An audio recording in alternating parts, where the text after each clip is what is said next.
I think if you threw him an anvil these days, Anquan Boldin would probably catch it. Welcome into the Sporting News Studios. I'm Tom Vandervoort, here to talk with me about Boldin, our NFL writer Cliff Brown. And Cliff, I got to say, he's been a real eye-opener in the playoffs, 276 yards receiving, leads all receivers in the playoffs. What does Anquan Boldin mean to the Ravens and to his quarterback, Joe Flacco?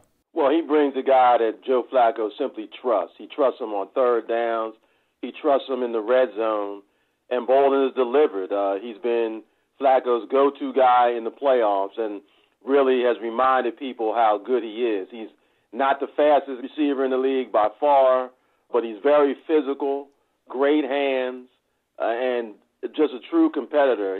He's a guy who has been in the Super Bowl before with the Arizona Cardinals and actually played very well, but they lost to the Pittsburgh Steelers. And Boldin has desperately wanted to get back to the Super Bowl, and he's back, and this time he's determined to win. Is he the kind of a player now the 49ers are going to have to actually account for and game plan for a little bit? Because he has been a force in these playoffs. There's no question. The Ravens have become a better offensive team for a lot of reasons. Jim Caldwell taking over as offensive coordinator has definitely made a difference. Bryant McKinney being inserted as a starting left tackle has made a huge difference, giving Joe Flacco a heck of a lot more time to throw.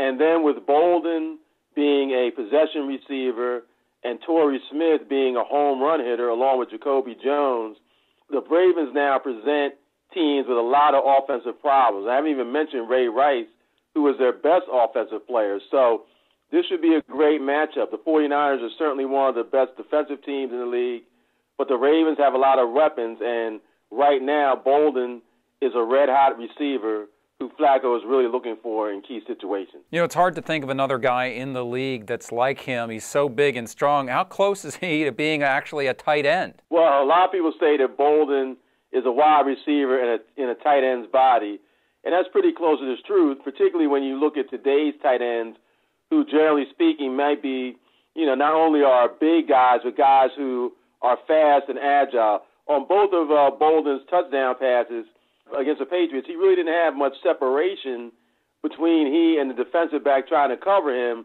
but he's so strong and has such great body control. Flacco knows that even when Boldin doesn't look open, he is open. And then if you give him a chance to catch the ball, he will most likely be the person who comes down with it. In clutch situations and in big games, Anquan Boldin has a way of taking over the spotlight.